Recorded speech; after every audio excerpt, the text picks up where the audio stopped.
This is the American Professional 2 Telecaster, and this is how you keep a legacy classic model like the Telecaster relevant.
Hello everybody, my name is Austin. Welcome to the channel. If this is your first time seeing my face, then hello, welcome to the party.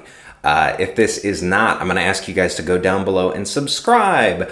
You know, it helps me out a lot on the back end of things, and the very nice people over at Sweetwater have provided me with an affiliate link for you.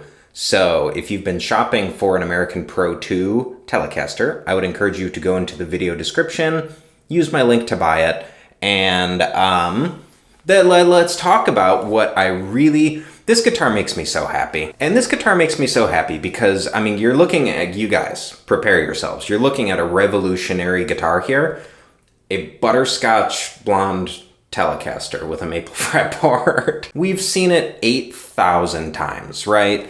And we've probably all owned like 3 different of them.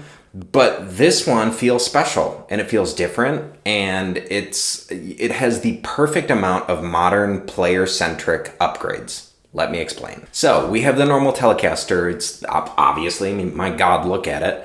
25.5-inch scale length. You have they're not locking. They are the semi-modern, by the way.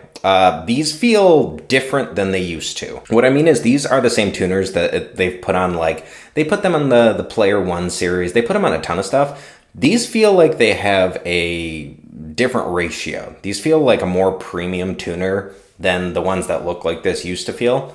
I have no idea if that's true or not. I'm sure somebody in the comments will let me know. But you've got your more modern non-locking tuners. You've got a maple fretboard, you've got 2 single coil pickups, you have, you know, pickup adjuster, volume, tone.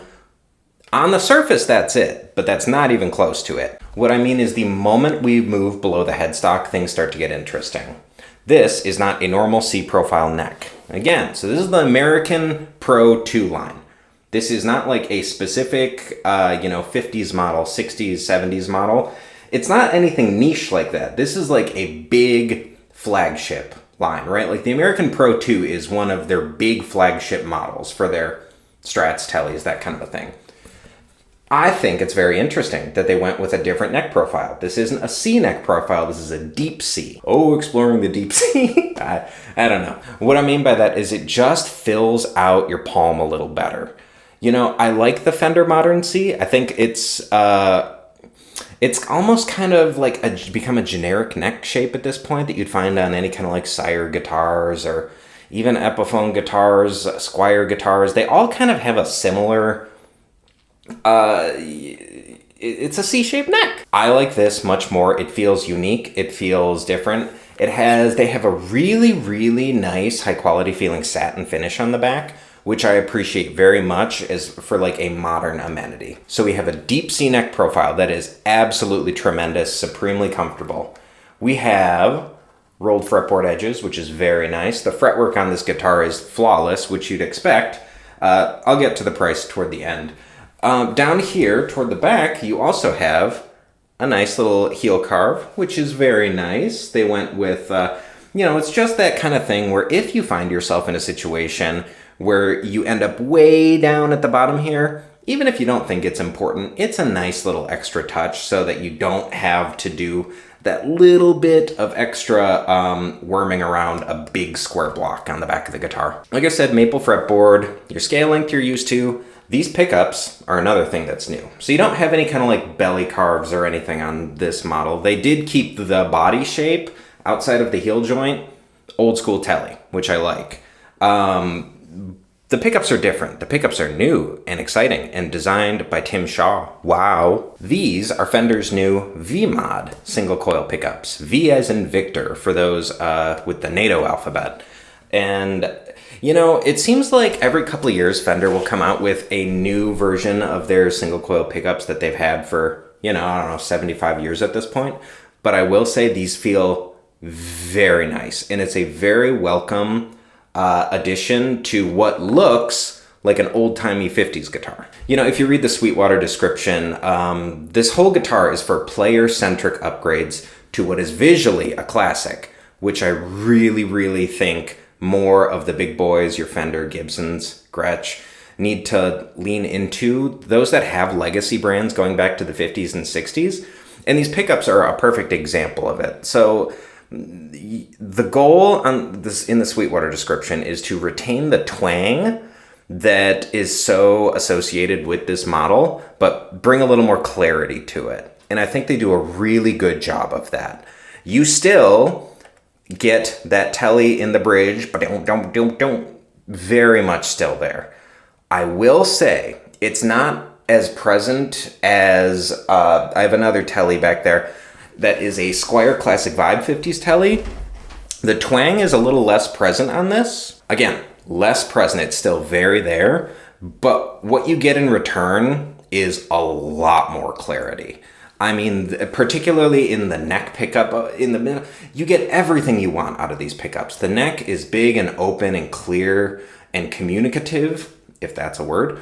Middle is very percussive and plunky, and your bridge, it's just twangy enough to where it sounds like a Telecaster, but you're not flinching when you pick a string a little harder than you normally would, and the clarity is still there. So I really like these pickups. And if you look at the bridge, as far as player-centric upgrades, I wish I could move this shit out of the way. We'll flip the guitar around.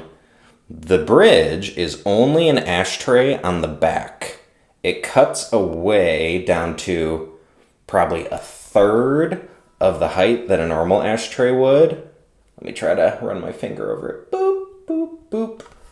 So what that means is you're still getting the ashtray shape. You're still getting that here. You're still getting the ability to have the ashtray bridge, but it's just a little more comfortable for palm muting and resting your palm on. And last for the second to last, for the very, do you like how my brain works, by the way? I'm just firing on blah, blah, blah, blah, blah. But Oops. The saddles, you get brass saddles, but they're not normal brass saddles. I'm gonna lean in. These have pretty much had any kind of right angles or hard edges machined off of them.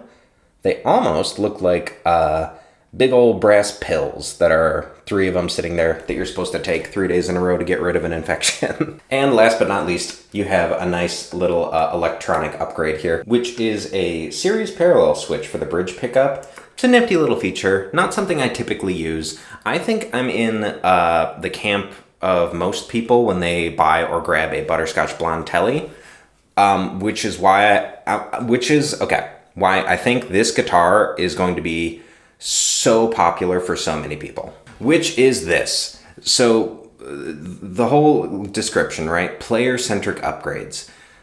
For those that are into the vintage guitar thing, bless you.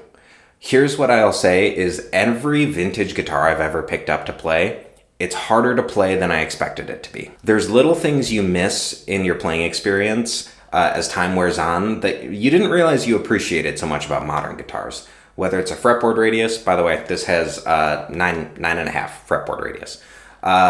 Whether it's a modern fretboard radius, whether it's even just something as simple as these little, I'm gonna keep calling them brass pills, right?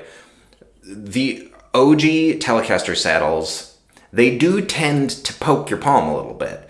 And you don't realize something like that until you play something and it's like, wait a minute, this is really comfy and nice. This really, really is, I think, how a legacy brand and legacy model like Fender, like the Telecaster, this is how they keep justifying their existence with models like this. It's $2,000. It's not cheap, right? But this is literally like an American flagship telly. And I love that Fender feels comfortable enough to keep tweaking a classic model like this to kind of keep it with the times, right? The neck is new and different. The bridge is different. The saddles are different. I can't get over this neck profile. And like I said, the satin on the back of the neck feels very nice. The neck profile is so comfy. The pickups are articulate and beautiful when you want them to be. When you do the telly thing and you slap it in the bridge position and step on a clon, like I tried to do in the sounds, oh, it's sharp, but it's full-bodied at the same time. It's everything you want a Telecaster to be while looking old school and cool, which I think is the whole lane for this guitar, right? This is their flagship American telly. It looks old school, cool as shit, and yet it plays like a modern guitar. It sounds like a modern guitar with the best aspects of a vintage guitar. This is what feels like and what is the accumulation of many, many years of this guitar being made. It feels like it. I think they did a great job with this model. So the price tag with my friends over at Sweetwater is just below $2,000. I think it's like 1939 or some weird, hey, good year, huh? I don't think it was actually, but it's just under $2,000. If you guys have been in the market for one, pop over using my affiliate link. I really don't think you'll regret it. It's everything you want and nothing you don't. All right, everybody, that's all I got. Like I said, follow me over on the socials if you'd be so kind. Subscribe to my channel over here. And if you have been wanting one, I think you should do it.